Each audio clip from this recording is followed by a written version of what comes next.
It felt different. It was different. Everything flowed the way it was, and it made being a product or UX designer more interesting. But lately, design has become really mechanical.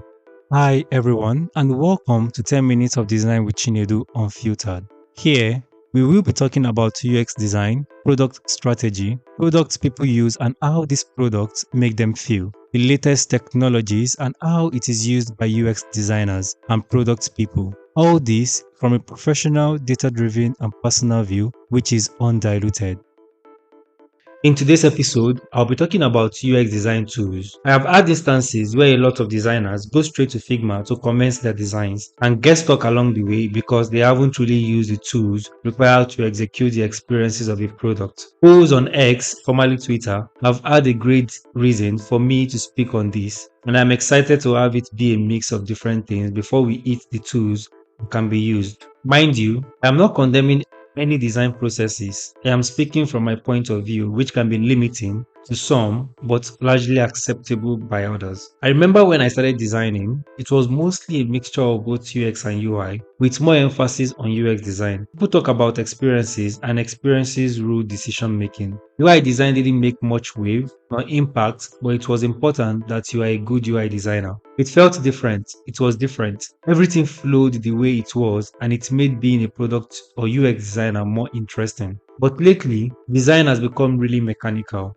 Get PRDs, reference existing products, copy as much as you can, and make slight changes. Experiences remain the same, and the cycle continues. I do ask, what exactly is happening? How did we get here? And how can we make things better? Every experience needs a unique process. Every experience needs a unique feel. Every experience should leave the users wanting more. And every experience should leave the users coming for more. I have asked myself several times, how can we improve on experiences? How do we go about ensuring that experiences are thorough and well thought out? And one thing that has always come to mind is this: designers need to understand that not all users are the same, and user needs differ based on experiences. Building something really good and that stands the test of time requires that users are well known and that what is being built is absolutely what is needed. But do we all know this? Not quite. The right design education is paramount and it should be embraced. So, you might ask, what tools do we use in executing great experiences? Just a caveat.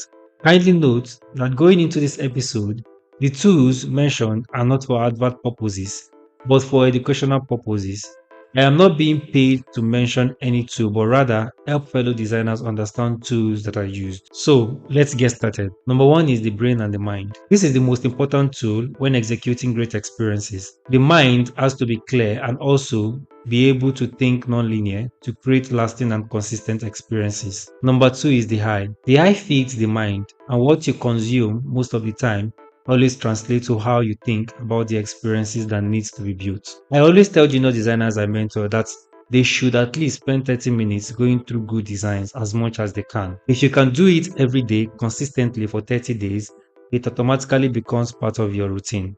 Even better, the more the frequency, the better. Number three is explore different experiences outside of design. There's something about experiences outside your immediate job that opens up your mind, and this helps in ensuring that you create good experiences. These are the most important tools required to be a good experience designer. Great designs are built from brainstorming tools. These sessions help you identify what is feasible and what isn't, and also how to approach different edge cases. Tools such as Microsoft Word or Google Docs helps you in penning down the most important informations. You can pen down product idea, dissect the product and find loopholes. You can't go wrong starting with this. Identify the features and break down those features into even more tiny bits of information. This ensures that you have everything out of the way. Next is Google Forms, Zoho Forms, Typeforms, and every other form product out there. They help you gather information about the product you are building or about to build. This informs you further on what features the users would need on your product. The information gotten is solely dependent on the questions asked, not what you're looking for, but what the users truly tell you. Next is Excel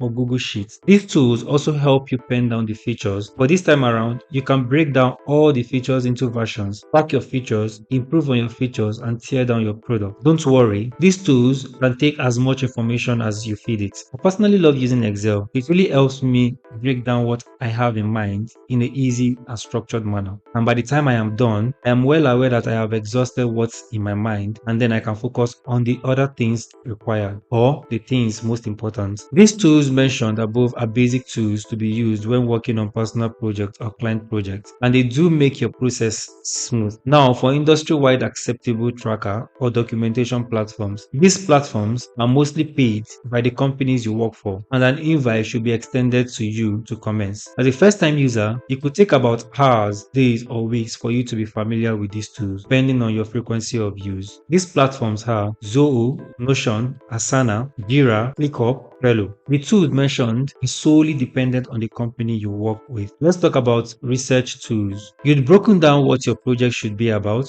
You have gone ahead to conduct a research to either validate your ideas or give you some new ways to approach the problem. Some of the tools used in conducting research and doing testing are Maze, user testing, FigJam, Miro, Hotjar, then Lookback. These tools most times help you store information on the cloud for easy accessibility anywhere, anytime in the world. Next thing we will be touching on will be communication tools. Now let's talk about communication tools. This is like the most important aspect of being a product designer because you need to be able to communicate efficiently and effectively with your clients. The most important thing that could be largely ignored are the communication tools required to ensure a smooth workflow. Different companies adopt different communication tools. These tools help large groups of companies stay in touch, especially companies that work mostly remotely. And different designers adopt different communication tools for personal projects also. These tools will all be listed. These tools are Slack, Discord, WhatsApp, Telegram, Microsoft Teams, Google Meet, Zoom, Google Mail, Outlook. Next up are wireframing and UI design tools. You've communicated, you've ideated, and you've documented your features and your research. Next thing is for you to commence with the design. These are the tools used in wireframing and designing. Number one is Figma. Number two is Sketch. Number three is Adobe XD. The tools mentioned are industry standards. These are technical tools that aid in collaborative design efforts. After design is done, most products go into development, especially with teams that understand one another's processes. While some stakeholders require that the product designed needs to be prototyped, here are some prototyping tools you can use when designing a product. These tools are Figma, Azure, Protopie, Framer, Principle. One essential thing that most designers overlook is how to hand off a project for development. This is important. You want your developers to understand your flow, where one flow starts, where it ends, and where there is an interconnection. Ensuring that this is in tune with what is required. It is essential and it makes everyone's work easier. Some of the tools for handoffs are Figma, Notion, Microsoft Azure, Jira. These tools are only as relevant as the designer using it. Without the designer understanding what is required, they might not fully grasp the importance of these tools. Now, one thing we didn't mention is the use of AI in ensuring that you better improve your workflow and you get more information on what you are currently working on. And one of those two I'll be recommending, right, is ChatGPT. So I touched on design being mechanical. Designers getting PRDs, evaluating existing designs, and going ahead to design the product with similar experiences while also copying the product experiences. Using these tools can help you dissect what a product should be and how the experiences needs to feel. That's the relevance of using tools. This helps in ensuring that you capture all the information required on a product. It helps you ensure that you have exhausted everything in your mind and gives you the window of opportunity to improve and expand on it. Tools are good and they aid workflow, but like I said earlier, these tools are solely dependent on the individuals using it. You choose to maximize the usage or you use what is required. So let's recap. Designs are mechanical and using good tools would help you get things done easier and even improve your experiences. Tools come in at every point in our workflow. This ensures that we're able to track the progress of the product we are working on. The basic tools are the most important tools to learn. Once those are mastered, you can decide to gravitate towards the other more complex tools or the other complex tools. Always brainstorm on products you work on. Copying verbatim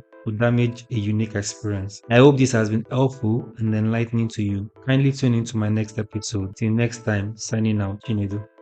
I am your host as always, Chinedu, and I'm glad to have you on board. If you're new, Thank you for giving me the opportunity to impart.